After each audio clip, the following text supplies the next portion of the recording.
nombre es Jonathan Pineda. El día de hoy vamos a hacer la explicación del análisis vertical que tuvimos en cuenta en la actividad académica.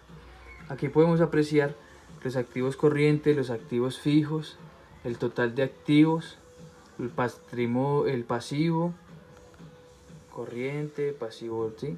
Entonces, para este análisis aplicamos una fórmula que nos entregó la docente, que fue coger cada cuenta y dividirla sobre el total del activo.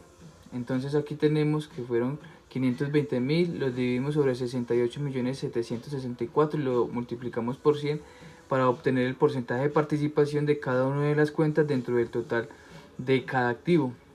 Entonces aquí tenemos un total de activos corrientes que tuvimos un 50% de participación, en donde nos refleja el 23% en cuentas por cobrar, donde damos a interpretar que tenemos una buena capacidad de efectivo en clientes o en deudas que nos deben para poder nosotros manifestarlos o convertirlos en activos corrientes rápidamente, ¿sí?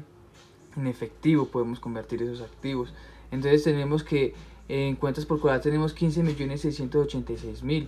Tenemos aquí el 10% de la participación de inventarios de materia prima, que son 7.110.000. Y así sucesivamente tenemos la participación o el porcentaje de participación de cada una de estas cuentas dentro del 50% del total de activos corrientes. Y asimismo pues se hizo con el año 2, que fue el 55%, que aumentó por sí el 5%, en donde nos muestra que podemos tener efectivo rápidamente sacando o haciendo realidad, materializando ese tipo de cuentas.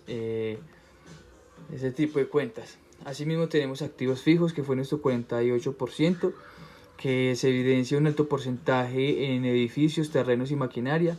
Tenemos el 18% de edificios, en donde tuvimos en cuenta los 12.492.000, lo dividimos sobre el total de activos, que fue 68.764, y lo multiplicamos por 100 y nos dio un 18%. Asimismo tenemos los terrenos, tenemos la maquinaria, tenemos los vehículos, tenemos los menos depreciación, ¿sí? Que más o menos viene siendo como la disminución de ese tipo de activos. Tenemos otros activos, que fue el 1.7, que sumándolo pues con el 48% nos da un total de un 100%, ¿sí? Entonces asimismo tenemos el año 1 y el año 2. Aquí tenemos el total de activos, que fueron 68 millones, que fue el que tuvimos en cuenta para poder sacar ese tipo de apreciaciones y de participación porcentual de cada una de las cuentas dentro del total de los activos. De igual forma utilizamos la misma fórmula para los pasivos, teniendo en cuenta el total del patrimonio, ¿sí? Aunque también hubo un caso, o teníamos una opción de utilizar el total del pasivo para poder, digamos, hacer la referencia. Pero entonces en este caso tuvimos el total del pasivo más patrimonio para cada una de esas cuentas, tanto en pasivos como en patrimonios. Entonces tenemos un 36% de participación de pasivos corrientes. Esto quiere decir de que tenemos un 9% de provisión de impuestos, o sea, tenemos un endeudamiento de impuestos de un 9%. Tenemos un 6% de anticipo de recibo de clientes, si es un pasivo que nos están dando unos clientes antes de, entonces tenemos un 5% de proveedores nacionales, y así sucesivamente pues vamos aumentando el porcentaje, vamos teniendo el porcentaje de cada una de esas cuentas, para asimismo poder medir el plazo o el tiempo en el cual podemos salir de este endeudamiento y asimismo poder aumentar en utilidades. De igual manera, tuvimos en el estado de resultados en cuenta el total de las ventas netas. Sí, tuvimos en cuenta que el total de las ventas netas lo dividíamos por cada una de estas cuentas para poder mirar su porcentaje de participación y asimismo apreciar cómo y cuándo se puede ir disolviendo ese tipo de cuentas, cuándo se va a aumentar, cuándo se va a disminuir, y qué tipo de herramientas o de estrategias hay que implementar para el fortalecimiento y la mejora de cada una de esas actividades, obviamente resaltando financieras y económicas de la organización. Por otra parte tenemos un análisis horizontal.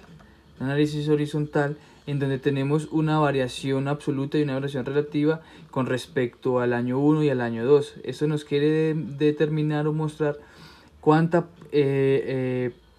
diferencia hay en pesos y en porcentajes de una cuenta a la otra, teniendo en cuenta cada año 1 y 2. Por ejemplo, en este caso tuvimos 520.000 pesos menos 680.000, tenemos una diferencia de 60.000 pesos, que fue la diferencia absoluta o la variación absoluta de estas dos cuentas en respectivo año. Y tenemos qué porcentaje de participación tiene estos 160.000 pesos en el año 1 y el año 2. Y así sucesivamente de cada cuenta bancos, cuentas por cobrar, anticipo, proveedores, lo restamos. Entonces en la variación absoluta se resta el año 1 y el año 2, y en la variación relativa se tiene en cuenta la variación absoluta y se divide sobre el año de referencia que estamos haciendo. En este caso fue el año 1. Y así sucesivamente con cada una de las cuentas. Entonces se puede apreciar que los activos corrientes aumentan en 11.871.000 pesos, que equivale al 0.35%, al 0.3%, lo cual indica que la organización aumenta sus utilidades, ¿sí? Y entonces asimismo tuvimos los activos fijos, los otros activos, el patrimonio, el pasivo, los pasivos corrientes, los pasivos a largo plazo, en donde pudimos observar la diferencia en pesos y la diferencia en porcentaje de cada participación de cada una de estas cuentas. Y asimismo pues sacamos los indicadores de liquidez, de eficiencia, en donde podemos apreciar que en el año 1 y en el año 2 se excede después de pagar los pasivos. Entonces esos indicadores nos permiten identificar las mejoras, los hallazgos negativos y positivos que tenemos dentro de nuestro análisis financiero, para que asimismo nosotros, por medio de estas formulitas, por medio de estos resultados o de estos datos, podamos nosotros tener en cuenta qué tipo de estrategias debemos implementar dentro de nuestra organización para mejorar significativamente cada uno de estos procesos o de esas actividades financieras y económicas. Entonces de esta manera podemos apreciar pues la actividad, aprendiendo a hacer un análisis financiero de un balance general de una organización. Muchas gracias y que pasen buena noche.